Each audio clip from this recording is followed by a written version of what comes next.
Perspectives on Trauma, sharing our views and healing our world.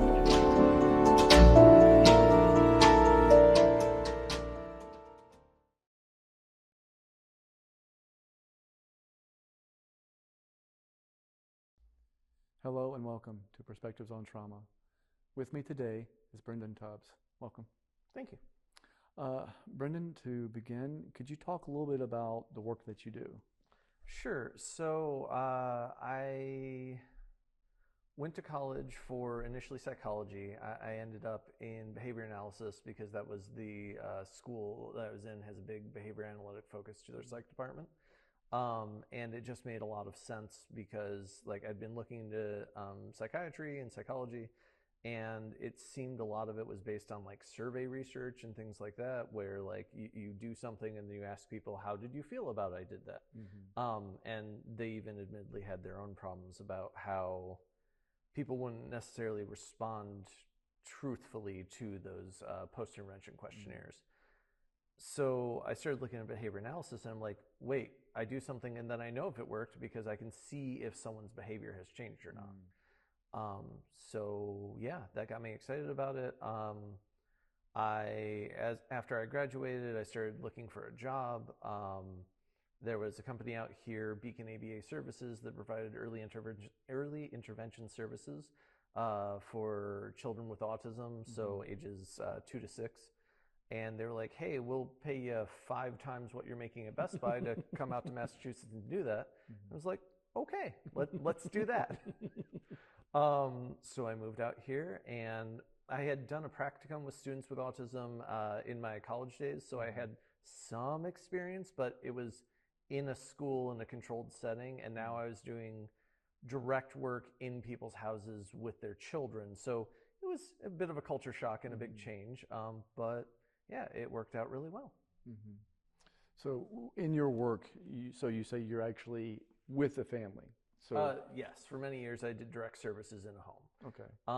So yeah, I'd go in the house. We'd conduct a few assessments to see really where the particular students, client, whatever, where their biggest deficits were and where their biggest strengths were. One of the mistakes a lot of folks make about autism is that they're like, well, the children are so rigid, we need to fix that. And that's missing the point. You don't go to a weightlifter and go, well, you're really not good at chess, so we're going to work on chess and ignore the weightlifting and maybe get you to stop that. That doesn't make any sense. So what we'd do was we'd look at the rigidity and other things like that as a skill we could develop. Oh, you like rigidity? Great. Let's build a routine. Let's build a plan for how to do things and adapt your natural strengths into what we as a society would like to see you be able to do. Because I don't know. I'll give a example. I walked in. This is my supervisor conducted the assessment. I got the report. I came in, greeted the family, and then sat down in the living room with their kid. And their kid just sat there and screamed and yelled. And I'm like, okay, but what do they do to the parent? And they're like, well, mostly they scream, but watch this. And the parent took their iPhone and tossed it down near the kid. And the kid screams and yells for a little while and then notices the phone there, goes over there, picks it up, unlocks the screen, scrolls through, finds Angry Birds, and starts playing Angry Birds. And I'm like, oh, you've just learned that if I scream, people leave me alone to do whatever I want, and then you do whatever you want, which is cool, good learning, kid, but let's work on some other skills and social skills so that, one, you don't have to scream so much because that's going to hurt you and bother your family, but also you'll be able to get more out of life if you're able to, at least when you want to, socialize and interact and play games with your siblings, with your family, and that can be a stepping stone to all sorts of other skills that you will gain in life. So yeah, I guess the way to say it is really looking at it from a growth mindset and focusing on strengths rather than what's holding a student back. What do you find are some of the common challenges and strategies of working with the parents who may not have some of this understanding? Oh, well, there's a lot of, I guess I want to say expectations with that. Like, so the parents like, well, they should just do it because I told them. And I'm like, well, okay, I appreciate that. And there's a certain level of, parents should be listened to, followed, and obeyed. They know better than kids. Like, kid wants to go over, grab fire. You're obviously going to tell them not to and stop them from doing that because it's dangerous and the kid doesn't understand yet. But at the same time, I tried to look at parents and be like, so what you're doing right now is the kid doesn't do what you want. You yell at them to do the thing. They still don't do what you want. You go over there and you either move them to the thing or you break them out of whatever they were doing or whatever. In some cases, they tried to use corporal punishment, spankings, whatever, to get the kid doing the thing they wanted to. And the kid would comply for the length of directed parent attention, and then they would kind of stop because, well, now I did the thing you wanted. Can I go back to my thing? So there's two parts to that. One is with people with autism, the why I find increasingly is the really important bit. They tend to be very logical, very concrete thinkers. And part of that is if they don't know why they're doing a thing, what's it matter? Like, I could sit here and do 50 worksheets, but why? It's all stuff I know already. So, and you see that in schools, you see that all over the place with kids where they don't understand the why, so they keep just barely passing along. The other aspect with that is that after seeing a few iterations like this, I'd talk to parents and just be really clear, like, hey, do you like how your kid is acting with you? And they'd say, well, no, of course not. That's why you're here.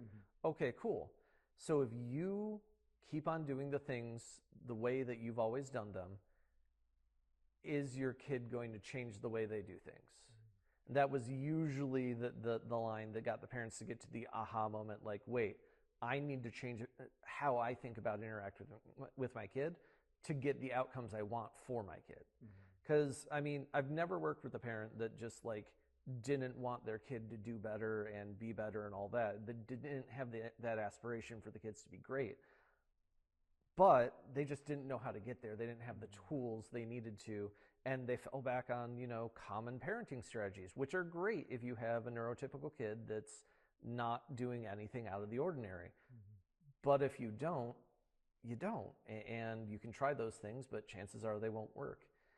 And one of the other things I tried to explain to parents a lot was kids don't come with instruction manuals like typical kids don't. And autistic kids are even a further step outside of that. So you really have to learn a lot of information before you're going to be able to work with them in a way that makes sense to them and to you and helps them get to a place where they can do what they need to do. Do you find that explaining what neurotypical means to parents, what do you find are the strategies that help or hinder that? Well, I try to explain to them that autism, ADHD, what have you, they're not disabilities in the traditional sense. Your arm's not gone, you can't see them, the whole concept of invisible disabilities. The other thing I try to impress upon parents is that they get the idea that, oh, well, that just gets in the way, but the kid can push through. This leads to what's commonly referred to as masking. So you've probably seen it with people that you grow up with where there was the kid that was really, really smart and they were really, really lazy and they didn't do anything right up until the deadline. But when they did it at the deadline, they did it at an incredible pace and you're like, wow, they're so smart. Why didn't they take the time to do it before then? And that could be ADHD or autism presentation, depending on who you're talking to. But it's a totally different way for the brain to work. And it's also a form of masking in a way because you are forcing yourself to do something that you wouldn't typically do under kind of threat of immense punishment. to force yourself through it. And then the parents go, well, if you try, look at what you can do. Well, the kid the whole time is like, my brain doesn't work that way. But the parents don't know that, and the kid doesn't know that because no one's explained to either of them what neurodivergence is, how they're not neurotypical, strategies to work with that. And those are not standard things that parents come into play knowing unless they've just, figured out a strategy that works for them. And they're like, oh yeah, my kid's like me, so they can use the same strategy. But those parents are few and far between. So trying to explain to parents that, your kid's brain works differently. It's never going to work the same way your brain works. It still works though, and it's every bit as good and every bit as functional, but you have to work with it in a different way to get the results you need. And that usually helps them understand like the whole neurodivergent idea. The other thing is just to explain to them that, and I mean, this is true with all people, but more so with neurodivergent folks, that ability is a moving target, or capability, or whatever you want to call it. There are days when all the stars are in alignment and a neurodivergent kid can get up, do all the chores, do all the things, do all their homework, fly through school, and everything is just fine for that day. And the parents are like, wow, this is what I really want for my kid. And then 3 days later, the kid can't get out of bed. Everything is really hard for them. It is a struggle to get them to get their socks on and get out the door. And then you get a report at the end of the day from the teacher saying like they were distracted all day in class, they were disruptive and things like that. And they go, how can this be the same kid? And at the end of the day, it just is that's the capability they have waxes and wanes, I should say, from day to day, activity to activity. Maybe there's a significant event like some girl said they liked you and now you're on cloud 9 and you have all the neurotransmitters you need to get everything done. And then maybe 3 days later, someone else was really mean to them, and they carried that with them and they couldn't handle it. So yeah. In interacting, with maybe the community at large, could you talk about, have you seen improvement or development in community understanding, community resources regarding this issue, or do you feel that it's in the development process? I think it's absolutely in the development process. Just if you walked up to a random person in Greenfield and said like, hey, do you know about neurodivergence? Your chances of getting a positive answer are fairly low. But if you said like, hey, do you know anyone with ADHD or autism? There's a good chance they'd know. At least somebody, like either a friend of a friend or their kid's friend or whatever. But without that understanding, and without understanding the supports that autistic folk and other neurodivergent folks need, they might go, well, I mean, he's smart, he graduated high school, why can't he keep a job?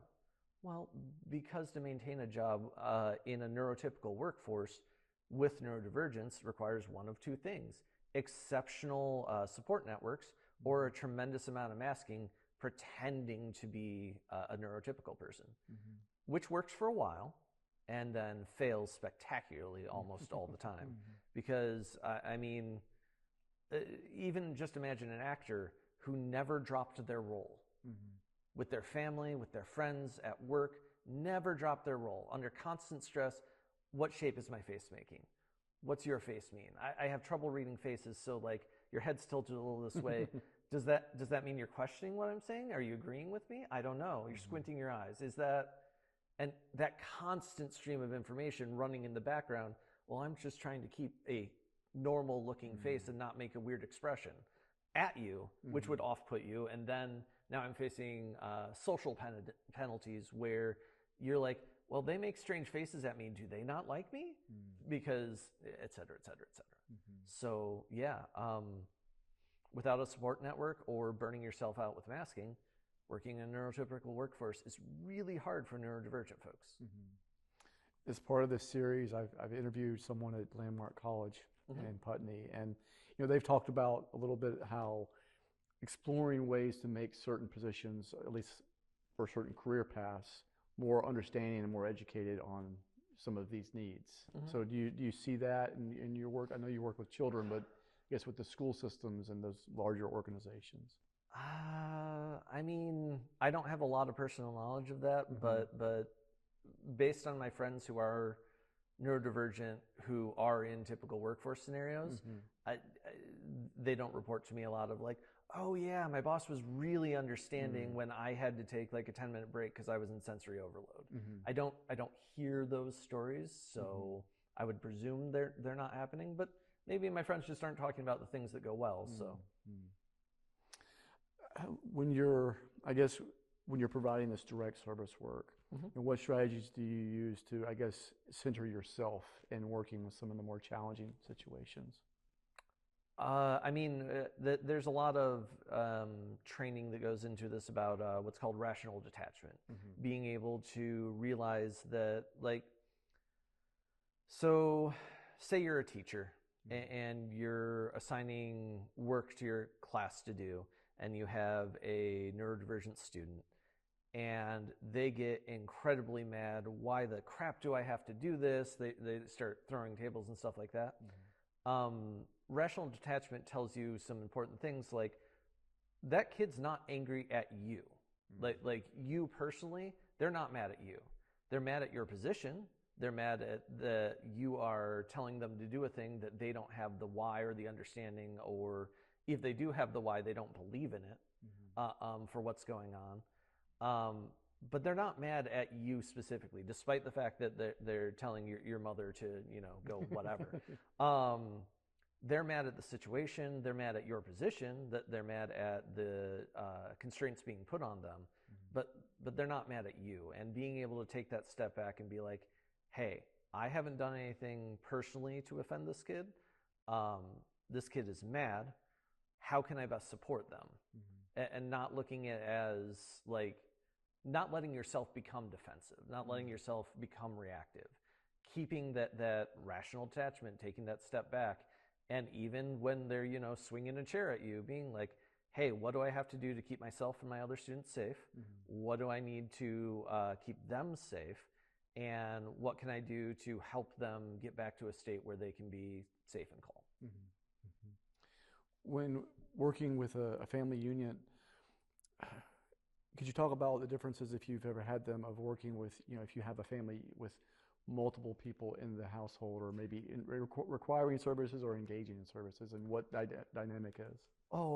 When there's multiple clients in a single house, to the best of our ability, you would want multiple service providers to provide the services for each one.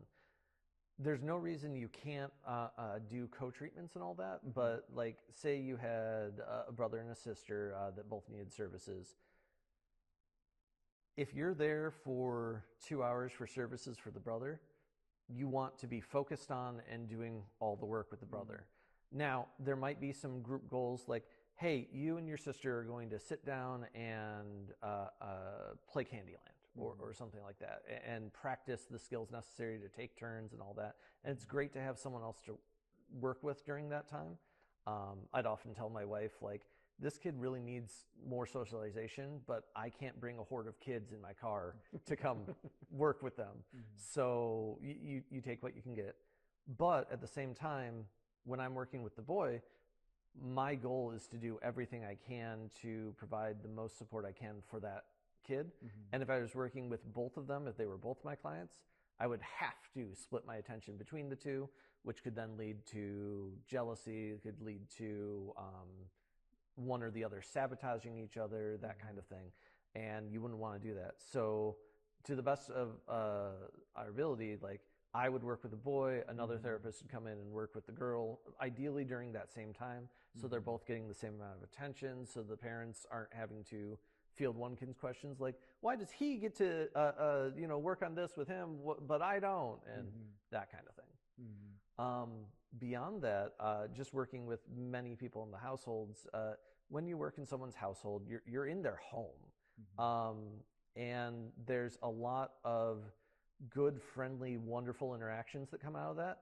There's also some awkward boundary setting that you have to do.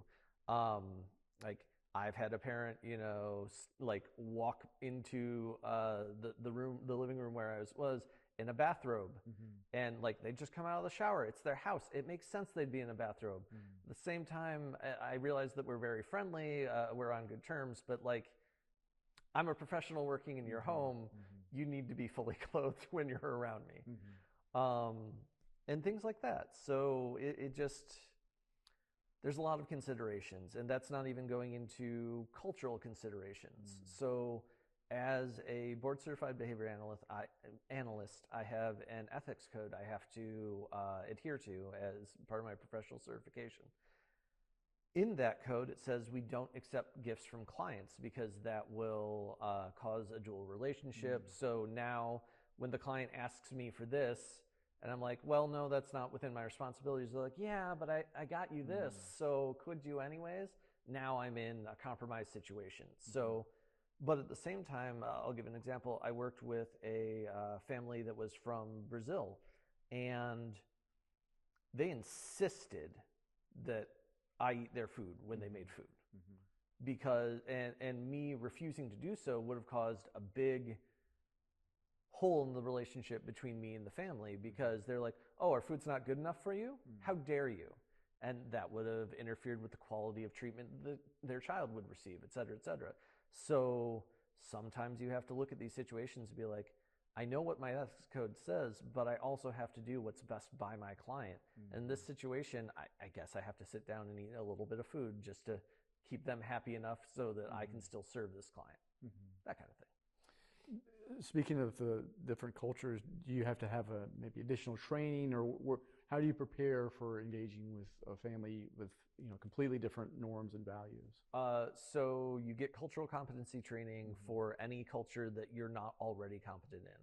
As a Northern European white person,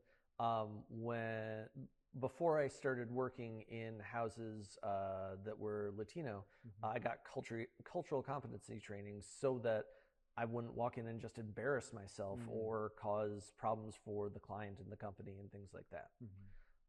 And I feel like that is a thing that absolutely needs to happen.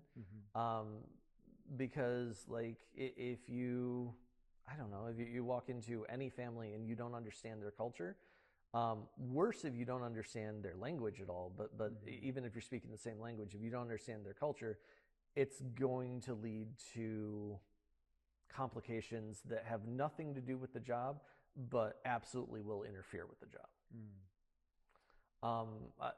I'll give an example. There was a Eastern European family that I was doing one-on-one work with. It happened to be when the father was at work, was the times when the family was available for me to do work with their kid. So it was me, the kid, and the mother in the house by ourselves with no supervision. This led to social problems for the mom because her neighbors started gossiping. Hey, why's that guy come over whenever your husband's not around? And that immediately became a problem. So in that case, the correct culturally competent thing to do was actually I had to step off the case, and we only sent female therapists there to work with the kid. And yeah, that's... So responding to these different cultures as best as you can within a certain... Okay. Absolutely, within our limitations. Do you see in your work, obviously research-based, do you find that there's anything like on the horizon working with this population that's, okay, there's this new thing being developed, this new strategy or approach that is being developed? Can you speak about any of that, or? Not so much at the young child level, but as children become young adults and adults, there's increasingly more options available. One of my favorite is ACT, Acceptance and Commitment Therapy. It is an outgrowth of behavior analysis, but used in a cognitive framework where you are focusing on, I want to say, more fuzzy things. Because when you're working with a young child, you're working on basic social interactions, like someone greets you, you greet them back. When someone's like, hey, want to play? You need to respond. You don't have to agree to play with them, but you have to respond in some way. You can't just look at them and then move on. That will be considered rude. This is how you build block stacks, things like that. So they're all more concrete, action and response things. As you get older, life gets more complicated, it turns out. And you need a framework that is more flexible and globally encourages flexible thinking so that you are able to deal with things that are non-standard, that are unexpected, that don't follow the rules you've already got built up in your head. And I think acceptance and commitment therapy is a really good way to move towards that, particularly for individuals with autism. But whereas dialectic behavior therapy and other therapies, I think are a bit more limited or require a certain level of expertise. I think that answers your question. No, of course. Okay. I guess looking at the work that you do, working, I guess each case is different from the next, but do you find some parallels that like, okay, I can build upon like this knowledge with this knowledge? Yeah, kind of. It's one of those like, so by definition, people diagnosed with autism share a common set of traits, be those deficits or strengths, either way, because to get that diagnosis, you have to have that list of traits. So there are certain commonalities, but that being said, everybody's different. Every single case I've ever worked with is a unique human. And I'm not just saying that from a, like, everybody's a snowflake thing. No, it's really just like, while there are commonalities in like what I guess you could say the underlying issues are, the expression of that, how each human deals with that, with living in this world, the environment they're in shapes so much. So there are common things I've learned, and I can often walk in and see like, oh, that kid's doing that. 8 out of 10, I bet you it's for this reason. And I'm able to work with the families and work with the student through that to kind of get it shifted over to whatever behavior is more useful at the time. But yeah, I feel like the experience is important, but more is just kind of a reference point rather than like an actual scaffold. Like, oh, I've seen this like this, that gives me a guess of where we might be, but I've got to check, and I've got to check every single time, because the amount of times that I'm like, oh, I'm sure it's probably this, and I'm wrong after really looking into it, is almost all the time. Well, I guess to close up, could you share, if you wish, some of the more rewarding aspects of doing this challenging work? Oh, sure. The whole work in general. Getting to see day over day, week over week progress with your students. Because one of the things I like about behavior analysis is that it's based on, we ask you to do a thing, you do a thing, and then we record whether you do it more, better, faster in the future. So day over day, week over week, you get to see progress. So it's always hopeful for me in that way, because I'm like, hey, 6 weeks in, you won't believe where you were to where you are now. And I mean, the more challenging aspects are usually some form of aggression. And I don't know, maybe I'm just numb to it at this point, but for the most part, that's fairly rare. Like in 100 hours with a given student, you probably only see aggression 10, 15 minutes. It's not, while they're outsized in terms of emotional impact and how big of an impact they seem to have, they represent such a small chunk of that student's life that a lot of people focus on that, and I don't think it's particularly relevant. Like I mean, obviously, like if they're hurting someone, we have to make sure that everybody's safe, but I'd rather focus on what we can do to really help these students, have no need for it. Because again, aggression, behavior in general, but aggression specific, is communication. It might not be particularly helpful or adaptive communication, but it is. It tells us that there is something wrong, you are upset about it, there is something that we need to do differently in the environment to make it so that you don't feel like you need to resort to this. So yeah, I think that's of course. Well, Brenden, thank you so much for Oh, taking the happy to. time. Thank you. And I wish you the very best. Thank you.